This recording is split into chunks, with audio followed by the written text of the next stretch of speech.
ചാവക്കാട് ബ്ലാങ്ങാട് വീട്ടുടമ പുറത്തുപോയ സമയം നോക്കി വൻ കവർച്ച. പള്ളത്ത് മനക്കൽ അബ്ദുൽ കരീമിന്റെ വീട്ടിലാണ് ഞായറാഴ്ച വൈകിട്ട് കവർച്ച നടന്നത്.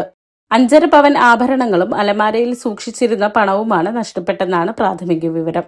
ഞായറാഴ്ച വൈകിട്ട് 4 മണിയോടെ അബ്ദുൽ കരീമും ഭാര്യയും മരുമകളും തൃശൂരിൽ ഒരു വിവാഹത്തിൽ പങ്കെടുക്കാൻ പോയതായിരുന്നു. രാത്രി 9 മണിയോടെ ഇവർ തിരിച്ചെത്തിയപ്പോഴാണ് കവർച്ച നടന്ന വിവരം അറിയുന്നത്. വീടിന്റെ മുകളിലത്തെ നിലയിലെ ഗ്രില്ല് പൊളിച്ച് വാതിൽ തകർത്താണ് കള്ളന്മാർ താഴത്തെ മുറിയിൽ എത്തിയിട്ടുള്ളത്. താഴത്തെയും മുകളിലത്തെയും മുറികളിലെ അലമാരകൾ പൂർണ്ണമായും വാരി വലിച്ചിട്ട നിലയിലാണ്. കൂടുതൽ പണവും സാധനങ്ങളും നഷ്ടപ്പെട്ടിട്ടുണ്ടോ എന്ന് സംശയിക്കുന്നു.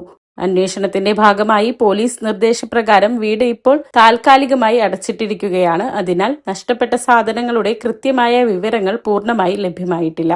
ഇന്ന് രാവിലെ ഡോഗ് സ്ക്വാഡും വിരലടയാള വിദഗ്ധരും അടക്കമുള്ള പോലീസ് സംഘം സ്ഥലത്തെത്തി കൂടുതൽ അന്വേഷണം നടത്തുമെന്ന് ചാവക്കാട് സിഐ അറിയിച്ചു.